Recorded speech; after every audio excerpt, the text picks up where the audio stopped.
las 8:23. Buenos días, José, adelante. Bueno, señores, yo quiero referirme al tema, un tema súper delicado al tema del Vaticano, de admitir de alguna manera, ¿no?, por lo menos una bendición para las parejas que no son matrimonios tradicionales. Creo que este es un tema importante porque cuando tú miras la fuente de la decisión, tú te das cuenta de que la Iglesia insiste en su arbitrariedad de pensamiento, ¿no? O sea, no hay ningún argumento justificado.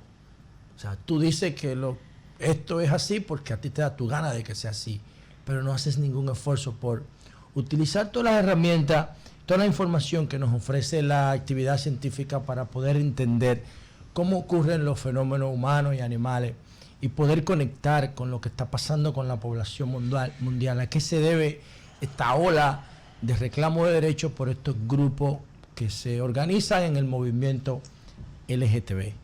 ¿Y qué otras cosas tiene la Iglesia que atender si quiere mantener una conexión mínima con las nuevas tendencias generacionales? Como por ejemplo, no solamente el reconocimiento de la pareja LGBT, sino el tema del celibato, que es tóxico, y el tema de la discriminación contra la mujer. La Iglesia Católica es la institución más patriarcal y que más denigra a la mujer en Occidente. No hay otra institución que discrimine más a la mujer en el mundo occidental que la Iglesia Católica.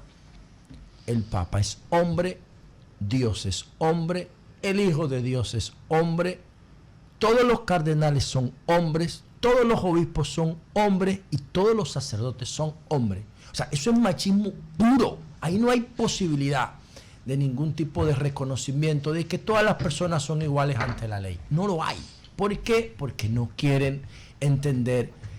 La verdad es que nos pone a disposición las herramientas científicas. Y en este caso ellos han admitido la capacidad de bendecir o la posibilidad de bendecir a las parejas que no forman un matrimonio tradicional. Señores, esto es irrelevante para mí, desde mi punto de vista. Es irrelevante. ¿Y por qué yo digo que es irrelevante? Bueno, porque para mí el tema del celibato y la discriminación contra la mujer son dos problemas mayores que tiene la Iglesia. Pero, quedándonos en el tema del movimiento LGTB, ¿qué es la homosexualidad para la ciencia? ¿Qué nos ofrece la información científica sobre este comportamiento? Bueno, miren, señores, la gente tiene que entender algunas cosas. Y yo estoy seguro que si la Iglesia entendiera lo que yo voy a decir ahora, lo que voy a tratar de explicar, tuviera una actitud distinta. Yo esperaba que el Papa Francisco, cuando lo pusieron ahí, rompiera con todo eso disparate que tiene la Iglesia. Un paquete de disparate que no se sostiene. Y yo quiero empezar diciendo lo siguiente. ¿Por qué, desde mi punto de vista, hay una tendencia a la homosexualidad en el mundo que estamos viviendo hoy? Yo lo atribuyo perfectamente a la condición de paz que existe en el mundo. Que desde el año 1990 el mundo vive en paz. Y cuando los animales o las personas viven en paz, sus mecanismos de defensa se relajan y tienden a ponerse a disposición del placer. Esa es mi opinión de la ola de homosexualidad que el mundo está viviendo. ¿Qué es lo que significa lo que yo estoy diciendo? Que si hay una sociedad que está en crisis permanente, que tiene que mantener activado su sistema de sobrevivencia, no puede haber picos de homosexualidad, pero tampoco puede haber picos de obesidad, pero tampoco puede haber picos de adicciones, porque todo está conectado. Entonces, ¿qué es lo que yo estoy diciendo? Que en Haití, si hay una situación de sobrevivencia, no puede haber homosexualidad. Porque para que haya un pico de homosexualidad, tiene que haber el entorno tiene que garantizar plena seguridad. ¿Y a qué yo atribuyo esto? A una estructura que hay en nuestro cerebro que se llama sistema de compensación. El sistema de compensación premia las labores de sobrevivencia a través de un sistema nervioso que se expresa en nuestra cabeza en lo que se llama trigémino, que tiene que ver con la masticación, con la coordinación de los sentidos frente a la comida. Cuando tú miras una papa crujiente sacada de una sartén, tú la miras crujir, pero la escuchas crujir, la hueles y la tocas y empiezas a salivar. Ese es un estímulo del sistema nervioso para que tú comas, porque comer es un acto de sobrevivencia. Ese mismo proceso después pasa al nervio vago. Para que tú deglutas la comida se activa la amilasa para que tú puedas descomponer los carbohidratos.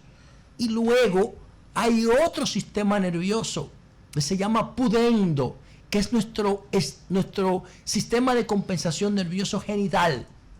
Que tiene que ver con la defecación, tiene que ver con la orina, tiene que ver con la vejiga, tiene que ver con los órganos genitales masculino y femenino y tiene que ver con el parto. ¿Y qué pasa con esa zona? Tiene una concentración de neurotransmisores para que tú hagas todas esas labores de sobrevivencia, porque orinar es de sobrevivencia, defecar es de sobrevivencia, reproducirte sexualmente es de sobrevivencia y el parto también. Entonces, ¿qué pasa cuando eso deja de ponerse a disposición de la sobrevivencia? Se pone a disposición del placer. Entonces, los homosexuales utilizan el sistema de defecación para tener sexo. Eso es todo. Entonces, si la iglesia entendiera eso, pusiera eso por encima del canon matrimonial, que es un disparate. En términos científicos, eso es una decisión de dos gentes. Buscar un título de matrimonio no como tú buscas el título de una casa o de un carro. Eso es irrelevante. Lo importante es saber cómo funciona esto para tú poder entender cómo tú gestionas esos grupos.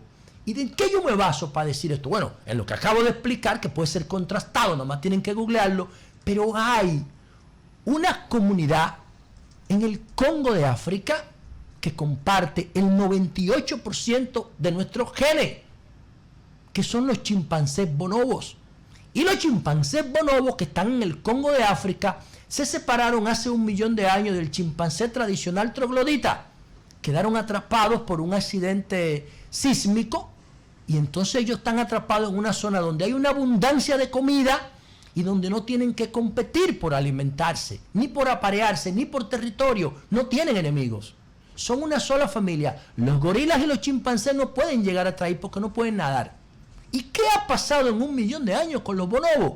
Los bonobos están convirtiendo su sistema de supervivencia en placer. Y le llaman los monos hippies. ¿Y qué hacen?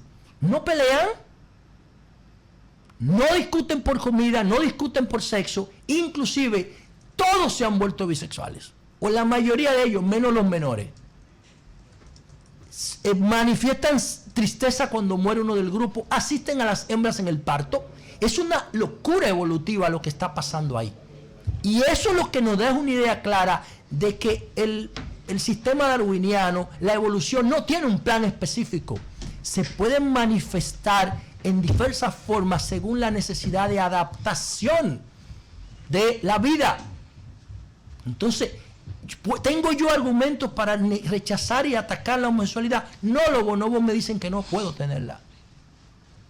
¿Tengo yo argumentos para cuestionar la homosexualidad como política pública? Sí, porque los bonobos tienen un problema. ¿Y cuál es el problema de los bonobos? Que han perdido su capacidad de defenderse y se han vuelto vulnerables ante cualquier ataque de otro grupo. ¿Por qué? Porque su sistema de defensa se ha puesto a disposición del placer y no quieren pelear. Y eso es algo importante cuando tú proyectas lo que puede pasar en el futuro.